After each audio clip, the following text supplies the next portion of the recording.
Clara, em sembla que t'ha quedat l'última intervenció per a tu. Estàvem parlant del pla internacional, o sigui que això, com que tu estàs fora, has estat des de abans, també has estat molts anys a fora de Catalunya treballant internacionalment, em sembla que el Margallo, no?, et va fumar fora d'una universitat d'Estats Units perquè deia que no s'havia de parlar en contra d'Espanya. No sé, ara no me n'en recordo com anava l'assumpte, oi que sí?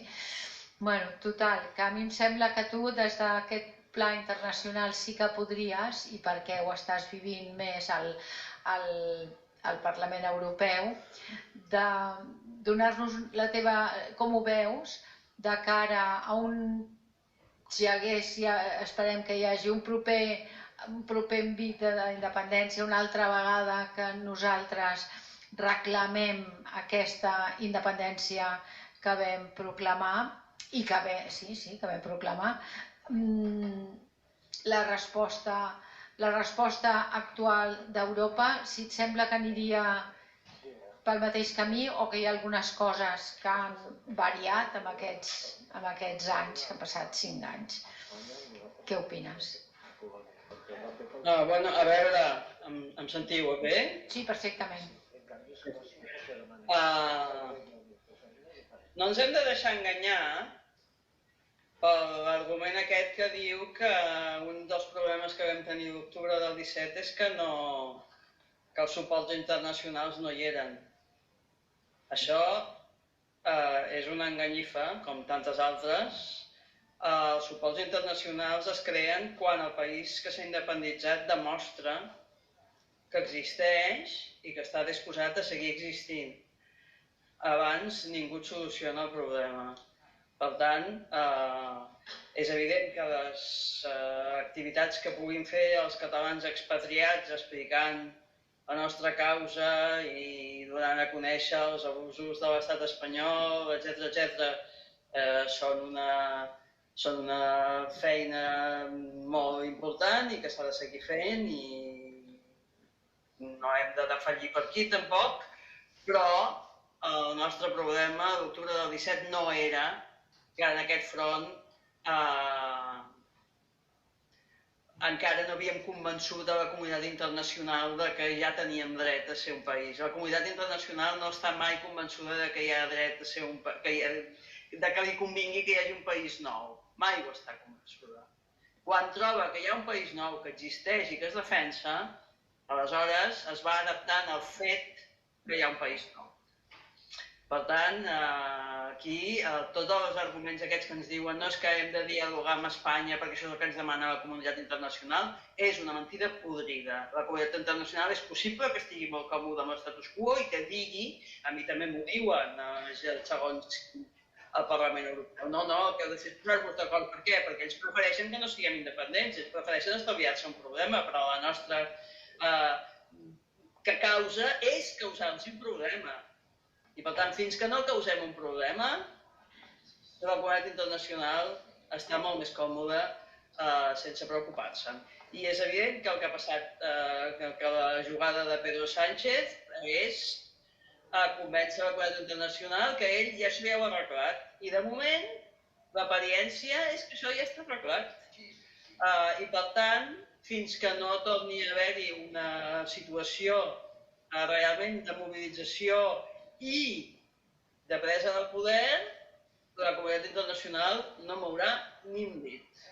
Després, doncs, evidentment que primer es mouran els amics i després es mouran els que són menys amics i que s'ha de ser intel·ligent detectant qui són els que poden ser amics o interessats, que tampoc caldria, diguem-ne, que ens donin suport perquè són països molt bonics i que ens agradin molt, sinó que són països en els que poden tenir interessos a favor de que Catalunya sigui un estat independent. I per tant, en aquest sentit s'ha d'actuar amb intel·ligència i amb pocs prejudicis i segons quines decisions sent molt finalistes a l'hora d'on és que hem treballar la nostra activitat internacional, l'únic que fa és, diguem-ne, bloquejar possibilitats que hi serien si tenim una mentalitat més oberta i reconeixem que la comunitat internacional es mou pels interessos, no per la moral.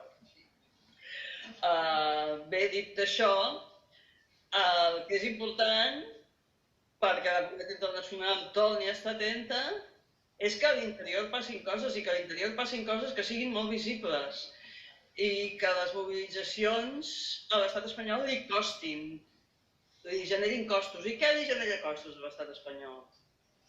La repressió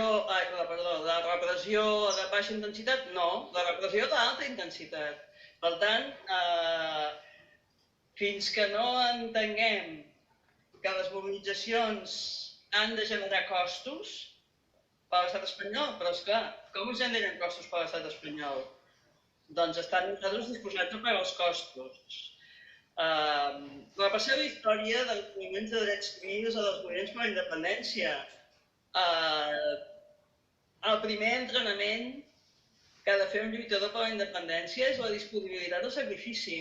I per tant, no és veritat que podrem fer la independència low cost. No podrem. Si voleu que sigui low cost, deixem-ho estar.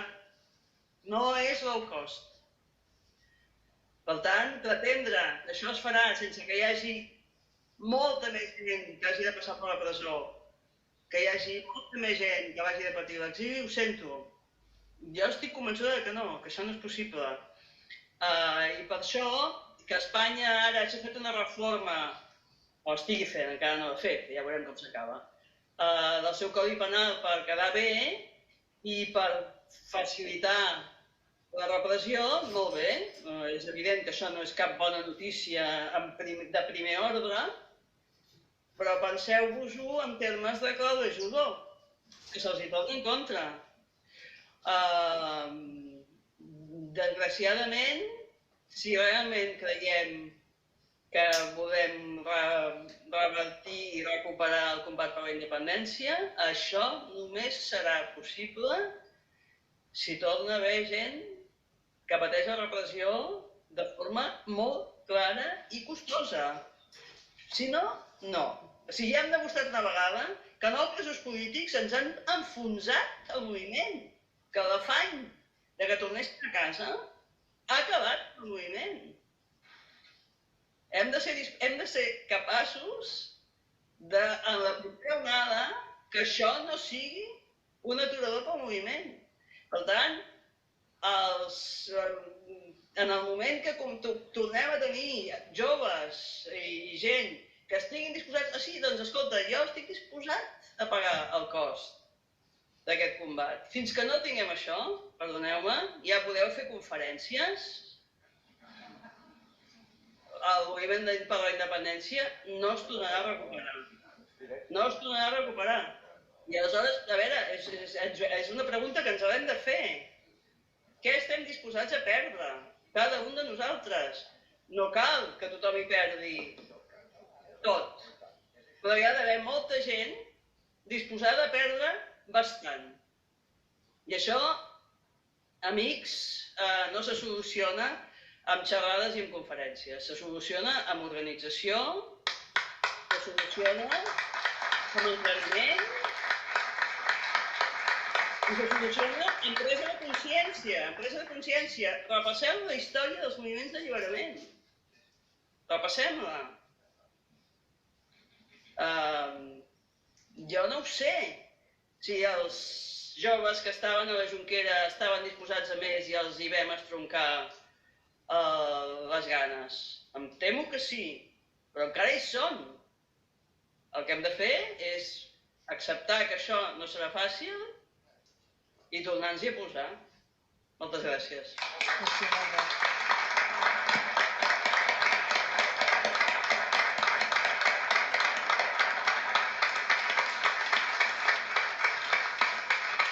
Molt bé, fantàstic. Tot el que has dit ho subscric i em sembla que els aquí presents ja es veu els aplaudiments.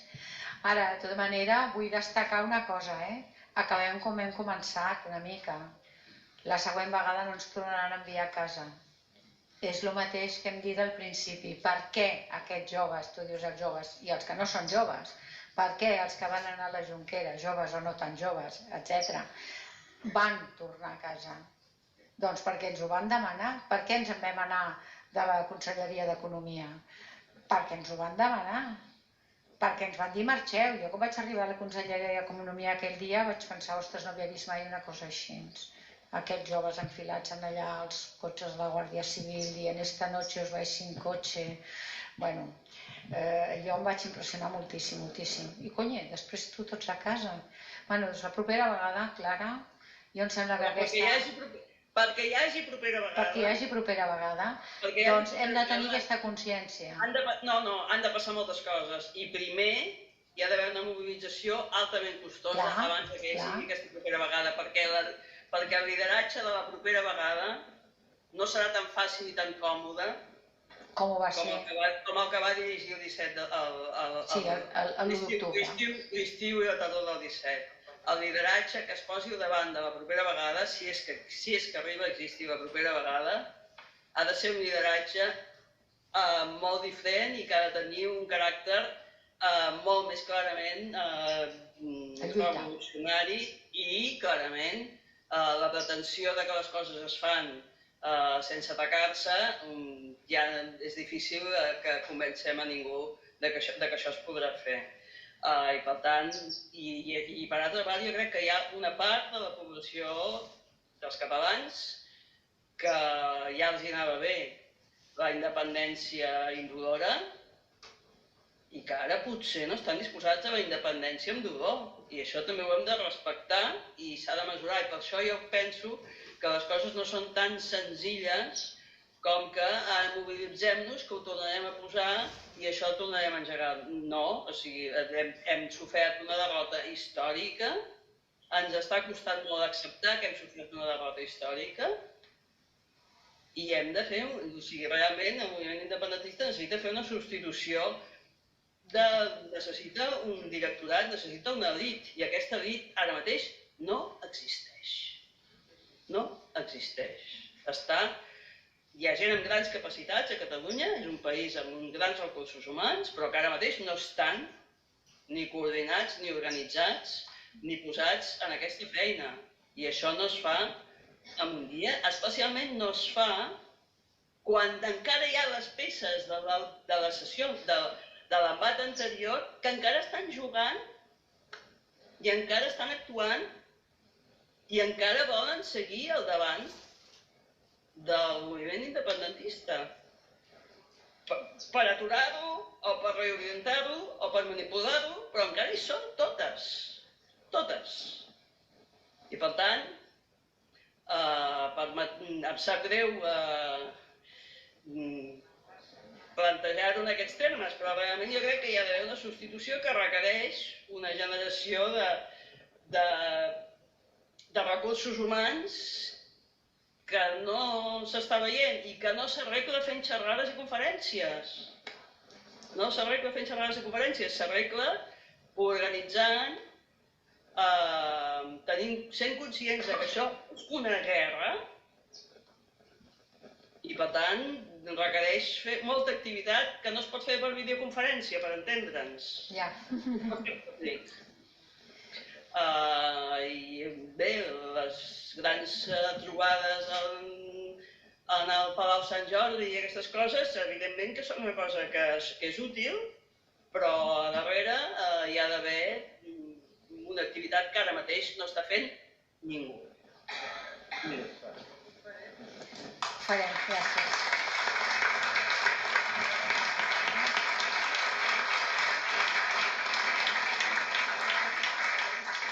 Bé, el Jordi vol dir una cosa, Ara ens tocava preguntar a nosaltres, però el Jordi encara insisteix.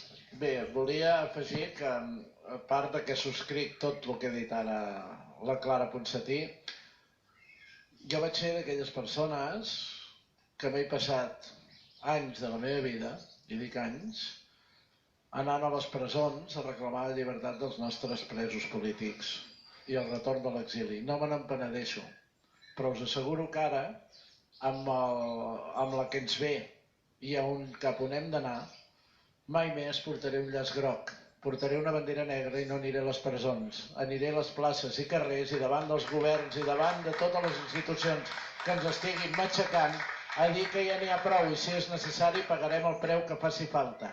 Però si no ho fem des d'aquest tipus d'embat, s'ha acabat. Perquè tots els mateixos líders que hi havia són els mateixos que ara volen anar apagant tot el moviment independentista. Només ho guanyarem, insisteixo, mobilitzant-nos i sent-hi i no anant a plorar amb dol com vam fer. No estàvem preparats en aquell moment. Gràcies.